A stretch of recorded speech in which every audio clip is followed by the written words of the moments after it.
Hello and welcome to my channel. So today is going to be a very different video. Normally I sit upstairs with my backdrop and put the studio background. I will record a video and cut it, edit it to what I can call a standard that I can be happy with. Today I decided to just come out of all that and share with you some of the stuff that I was going through and just be natural. Even if I make a mistake, I will leave it, I will not edit it.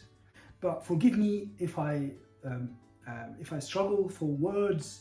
You know, English is not my first language. I am trying my best. I've been in England in the UK for 26 years, just about 26 years.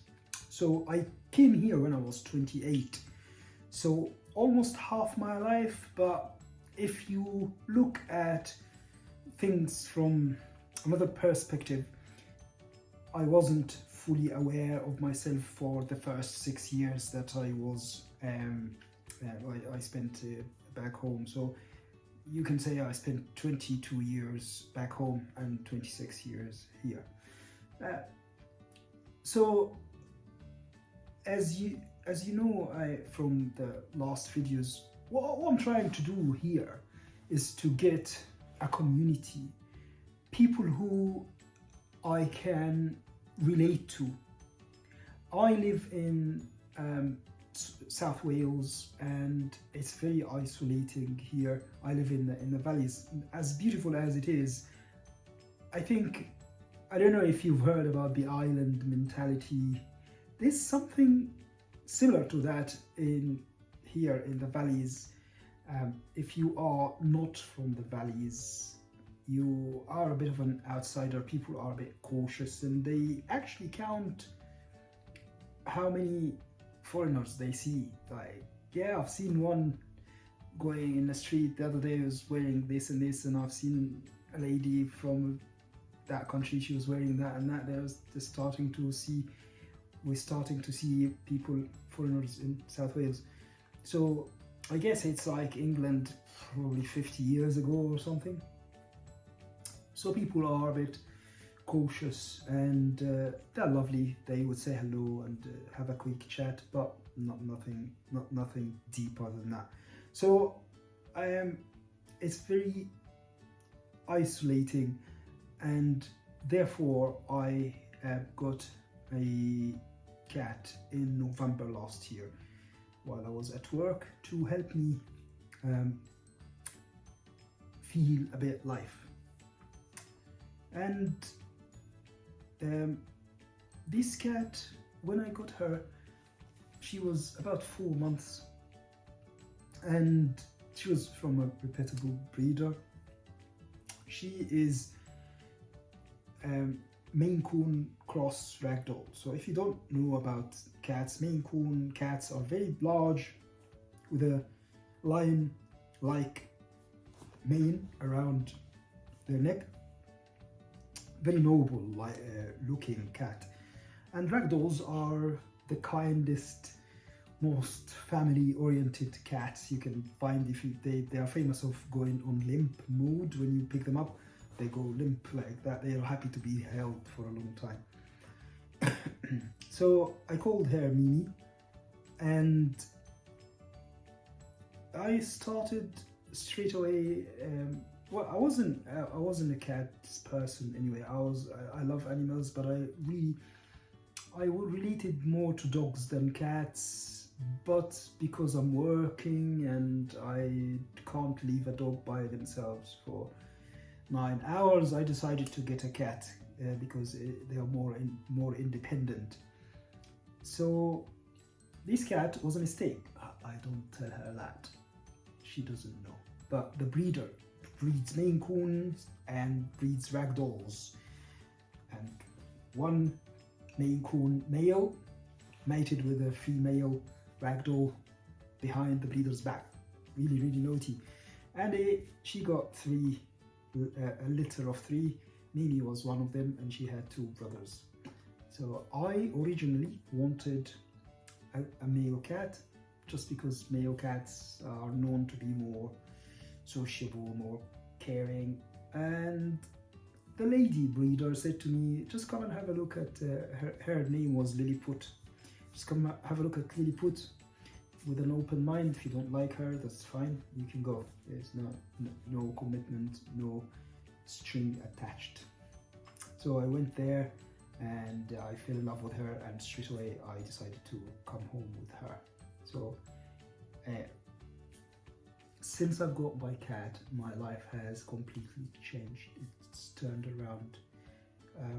I started straight away training her, and I have a bit of experience with dog training, so I applied the same kind of techniques and it worked. I am not experienced in cat training, but I did apply that dog's training and it worked. So she would touch me and she would go on high on her back legs when I asked her to go up, and she would turn around. So she really responded well to the training. She follows me from one room to the other, and she didn't leave my side. So when I first got her, I left her roaming around the house. I just sat there, just completely ignored her. She was hiding under this sofa. She didn't want to know. Travel was about 45 minutes. That took a toll on her, and she came home and she just wanted to hide. She hid for about half an hour. I let her completely, and then just by herself she came and looked at me and climbed on my lap, and we have become good friends since then. She started to trust me, and I must say I didn't force myself onto her in the beginning, and probably that's what created that trust. I didn't pick her up, I didn't follow her around, I just let her and she chose me. So I think that's a good lesson if you, and I'm making this video to encourage you guys, if you feel lonely like myself, to get a dog.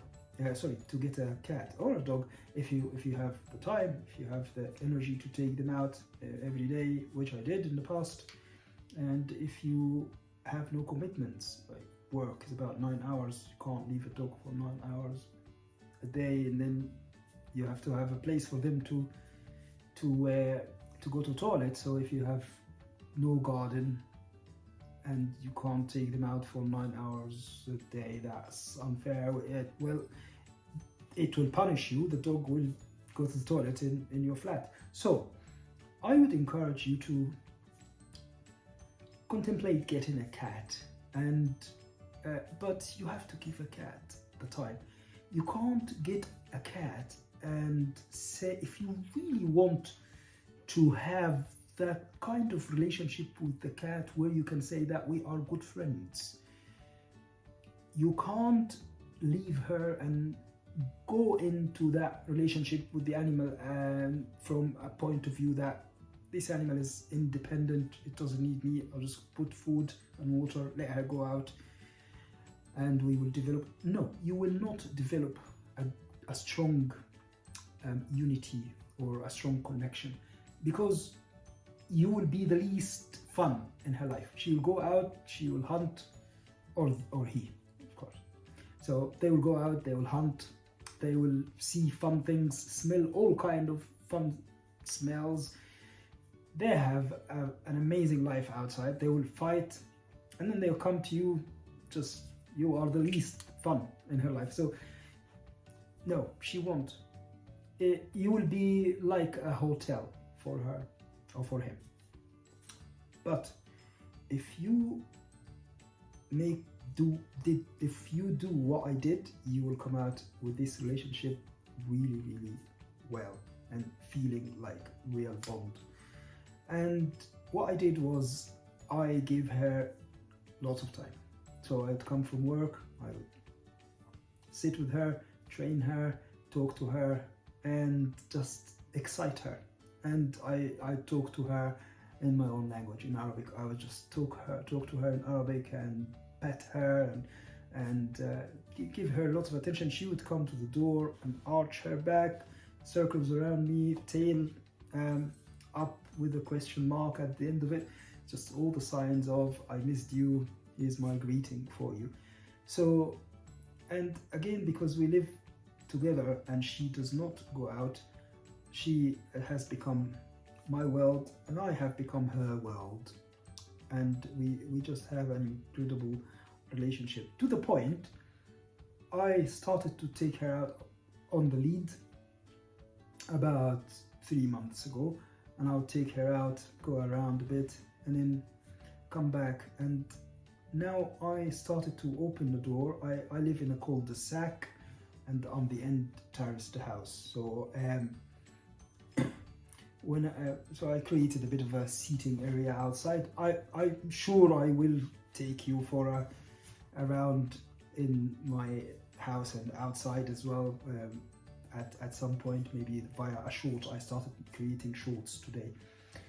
So when I open the door now, she comes out with me, we sit outside, I sit, she doesn't leave me. She's just, I think she still thinks that there's the lead attached to her. She would wander for a couple of meters, that's all. She wouldn't go further than that.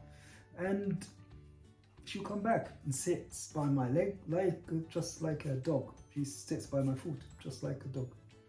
So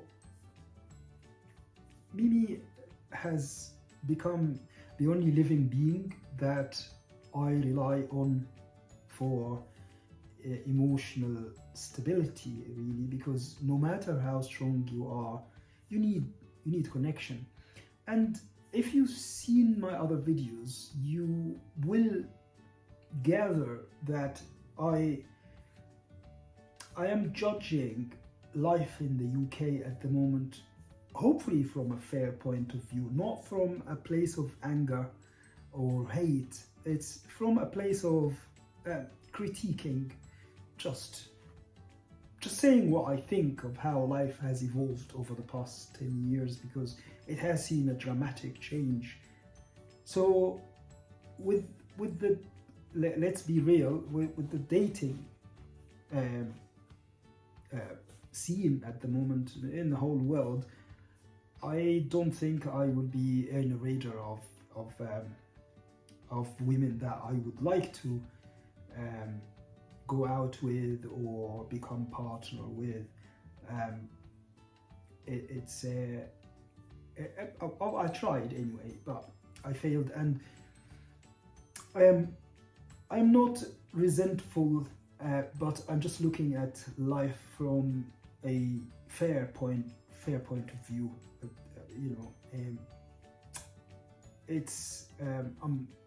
I'm 53.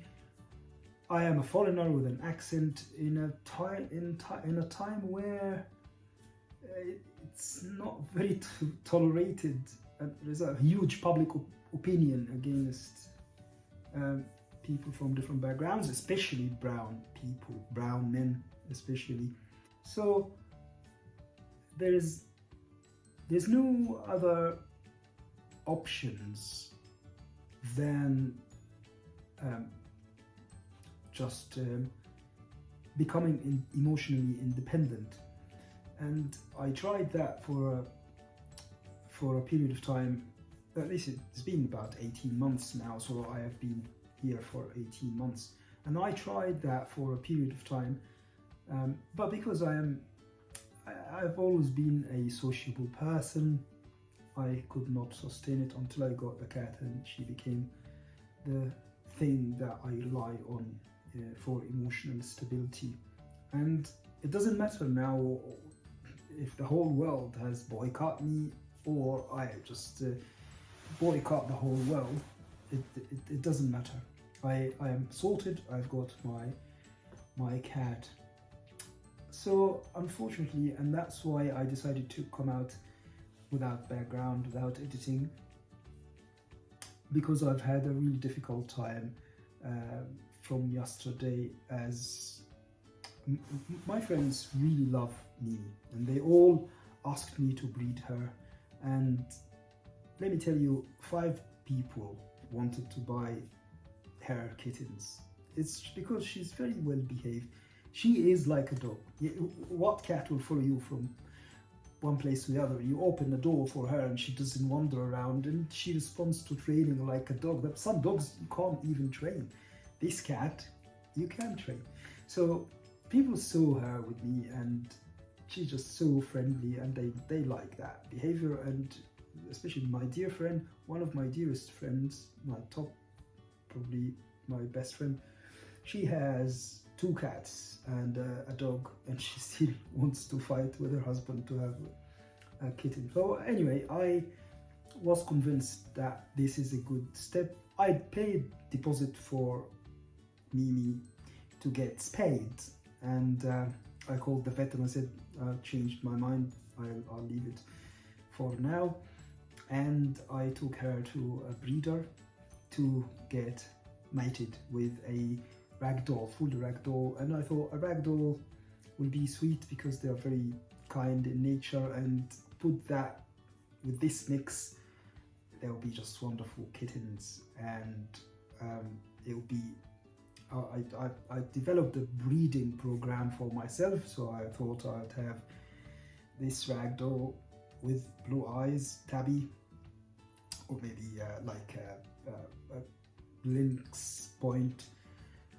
And with Mimi, they might have a tabby female that has blue eyes, because I chose the dad with blue eyes. So this kitten, I can keep her and then mate her again with ragdoll. Then I will end up with 90% ragdoll, but they won't cost as much as a purebred. And unfortunately, these kittens all had to be put to sleep yesterday because they had the genetic complication that resulted in disabilities, and the vet said that this will affect their quality of life.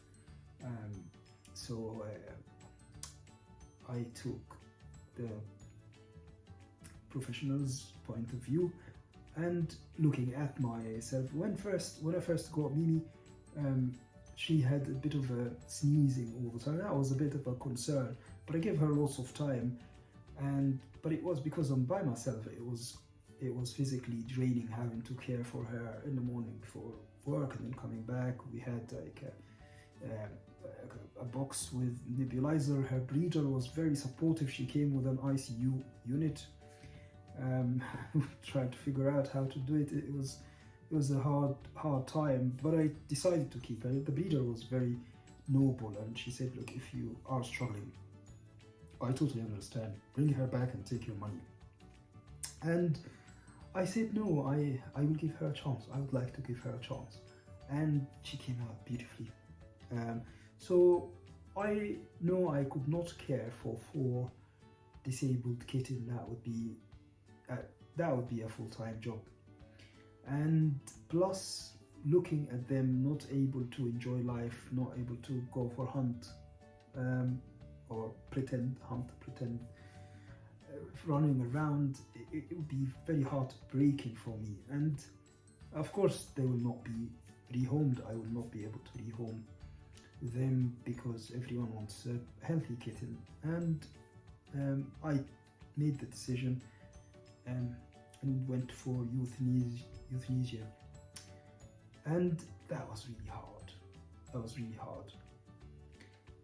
Because Mimi was caring for these kittens for a couple of days, and she was nursing them. And when we came back home, she was looking for them everywhere, howling the house down. She was howling the house down. She really wanted these kittens back. She was looking for them in the nurse. She gave birth in my wardrobe. She jumped up while I was getting some clothes to go for a run, got my clothes, went for a run, came back, she gave birth there. So, and I had brought a special box for her, but she avoided that. And Anyway, I got her down with the kittens in the nest that I bought for her, and yeah, she's looking for them everywhere, and she's looking at me as if to say, can you help me? I can smell them, they are here. She goes in the nest, have a dig. She asks to go on the wardrobe. I open the wardrobe, she jumps up, looks for them everywhere. Obviously she can smell them, but she can't find them. So it's heartbreaking for me to see her like that. Now, I decided to start YouTube Shorts and TikTok as well. And the reason why is that when I got up in the morning, I thought, oh my God, this is the lowest point of my life. This is really dark. I've just left my job. I have been, this is a subject for another video really, but I have been unhappy at work for about 6 months due to, yeah, I was stung at work badly, but people who stung me didn't even care to investigate. Of course, my attitude at work started to change completely, and I was struggling with the poison that this stinging left in my body for 6 months until I decided to leave, and I chose a smooth exit, and I just came up with a different reason for leaving the job. I had wonderful colleagues that care. I didn't have any other plans. So I'm a dietitian, by the way, so talk about the NHS. So total isolation, no work. Cat just had this, and I thought, this has got to be the lowest point of my life. It's not gonna go any worse. And I thought it might be worth documenting this, because I believe in myself. I believe in my ability to come out of this. I really truly believe in myself, and I truly believe that I will do, and it happened before in my life. When life gets that tight, something incredible happens, and it makes me take a big step. And I thought I would like the viewers to see that progress step by step. I could be proven wrong. I don't mind. If I fail and I don't achieve anything, I don't mind. It's gonna be with you guys. You're gonna see my progress, what I do from day to day, things to push my morale up, things to improve my mental health, things to improve my life in general. And I don't know where I'm gonna end up. Am I gonna stay here, find a job here? Am I gonna end up leaving Wales, going somewhere else in England or Scotland? Am I gonna go back home? I don't know. I haven't got a clue. So it's an interesting journey, and you are going to be with me in that journey. So that's why I decided to, excuse me, not do any editing. I'm just gonna come up and speak in front of the camera, and if I make a mistake, I'll make a mistake. I want to find my people. I really want to find my people. I've got topics I will do with editing and everything, because I like the professional videos when they come out, but I really want to find my people. I want to find similar mentalities. I want to see subscribers increase, because it makes me feel like, oh, some people out there share this with me. They share any of my values. They want to listen to me. It's a very special feeling. And yeah, I'm gonna be doing lots of shorts from now on, and I will continue posting a video every week, and still some of them will be edited, some of them will be like this. We'll see how you guys like it. You will tell me, because the amount of comments, maybe amount of views, I will know which ones you like and I will keep doing it. But I think the drive inside me to find my people, to find my crowd is so big that I will pursue YouTube until I find you guys and you guys find me. We need to find each other. I'm very, very optimistic. Thank you very much for watching and see you in the next video.